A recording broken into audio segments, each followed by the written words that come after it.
Hello, hello, hello, TM24 here, and we are back with some more Marvel Snap content. Now, we were lucky enough to be able to get our hands on Mirage, and by lucky, I mean foolish enough to spend the 3,000 tokens, although I will say she's a pretty cool card. As you can see here on reveal, copy the lowest cost card in your opponent's hand into your hand, give it +2. Now, I wanted to try Mirage out in two different decks. This here is the first one. We've got a Mirage Dark Dino. Dark Dino is probably one of the most consistent, high-level decks that's been around for a while, so slotting her right in makes sense. Now, the other deck that we were trying her in was Mirage Bounce, seeing if Bounce could get something going, and maybe Mirage can help. So, what I've got for you is a game of each, then we'll talk about the two decks a little bit, about Mirage herself, and we'll give her a grade, what we think she is, whether that's S tier or all the way down at F. But for now, let's get into that gameplay. Alright, hopping right into this gameplay. As you can see here, the first game that we've got is the Dark Dino list, with Mirage included. Now, this deck is just good by itself. Does it need Mirage? No. Can it add something? Who knows? Maybe. But as you can see here, the game plan remains the same. Get Zabu down and then figure out what we want to do from there. Now, because this is built around Mirage, I wanted to use her whenever possible, but you've still got to make the game-winning plays, and going with a Rock Slide feels like the right play to me, so that's what we do. Now, we see a green goblin, and immediately we're a little bit scared. We do not want another goblin into that cloning vats. That means we will probably lose that location, but they are probably afraid of the same thing. You can see there, I'm pointing it out. I want to make it tough on them to come back. Ultimately, I do decide to throw the other Rock Slide there. We've got 9 power, so they're going to have to make a decent sized commitment in order to win that location. If they do go with the risky play of playing the Green Goblin, all of a sudden, we're up 12 in a location, and they did it to themselves. So we do go with the Rock Slide. We get another one into our hand as well, so we're going to be able to continue to buff up the Darkhawk that we currently don't have in our hand. And as soon as I say that, we see it, so we are in good shape. Now, turn 5, we've got a Rock Slide, we've got Mirage. We might as well send these through the Quantum Tunnel, see if we can hit that Devil Dino. That would be ideal. Other than that, a Korg would be nice just to throw an extra rock in there. We've got Coulson in our hand, Nick Fury for extra resources, but really our turn 6 is already mapped out. We've got Darkhawk and we've got Mystique. We've got a bunch of rocks in their deck, so we know what we're doing. We're going Darkhawk, we're going Mystique on turn 6. Hopefully we get some decent pulls in the Quantum Tunnel here. Mirage comes through and we get to see, hey, they've got a rock in hand. We probably could have guessed that. Now Rock Slide comes through. We do draw the Devil Dino, so kind of a high roll there. And then another high roll into Nick Fury, which is going to keep that Devil Dino very, very healthy. Now the Green Goblin, Hobgoblin onto the same location tells me, hey, this is probably Thanos, or not Thanos, Galactus. Not Thanos, definitely Galactus. So we've got an easy play here. Darkhawk into Mystique. We're going to have insane amounts of power, and it's so satisfying beating Galactus this way when they thought they had it lined up. Joke's on you, we still get 25 power there and get a big dub.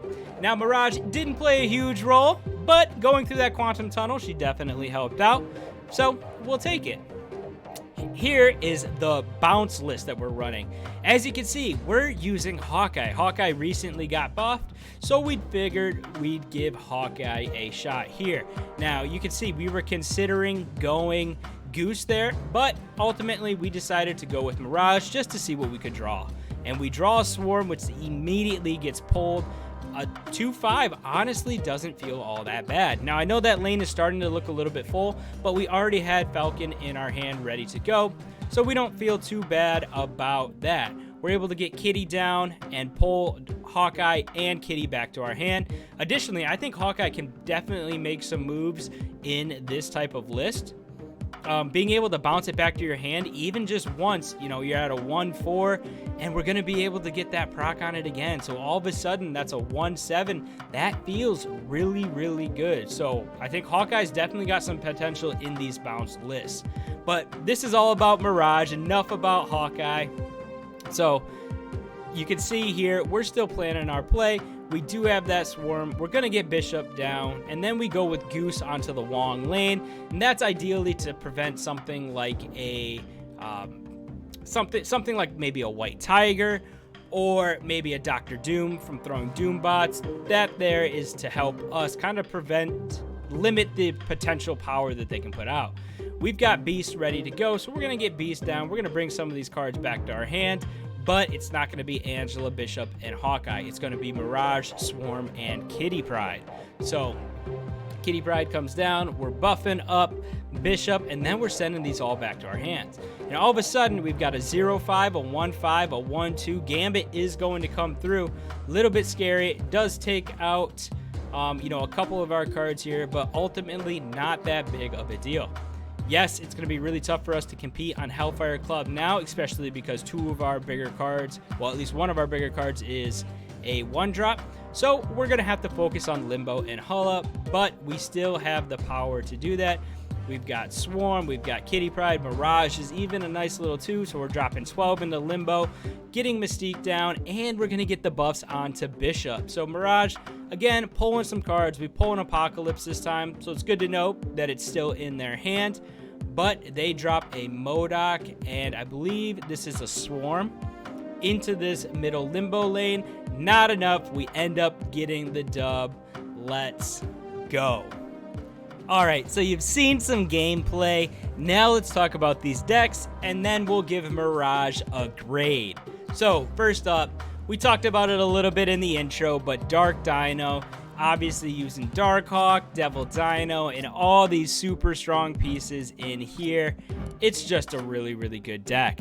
Now, I know mine may look a little bit weird. I've got Sarah in there, but I wanted her in there in case we missed on Zabu, so that way we could still go Darkhawk into Mystique on turn 6, or Dino into Mystique, whatever route we ended up playing. So I know my deck's a little bit different, but really we're focusing on Mirage. Now, her ability kind of it's going to remain the same, right? Now, its impact in those games is obviously going to differ a little bit.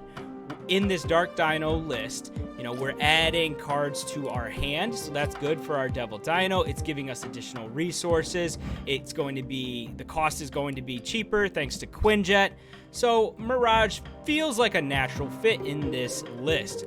Obviously, the power-up is nice. Even just hitting something like one of the stones from Thanos doesn't feel all that bad because it's a 1-3 up to a 1-5 at best.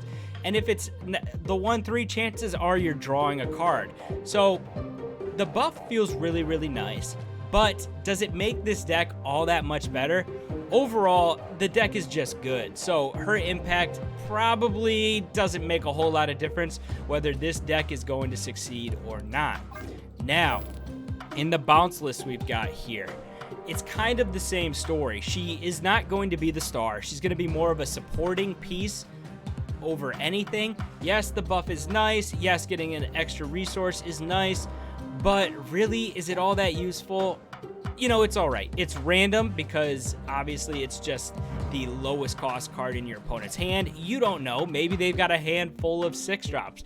Maybe they're playing Hella discard and all they've got is Invisible Woman, MODOK, Hella, and a bunch of 6-drops. So really, that card may not be all that useful to you.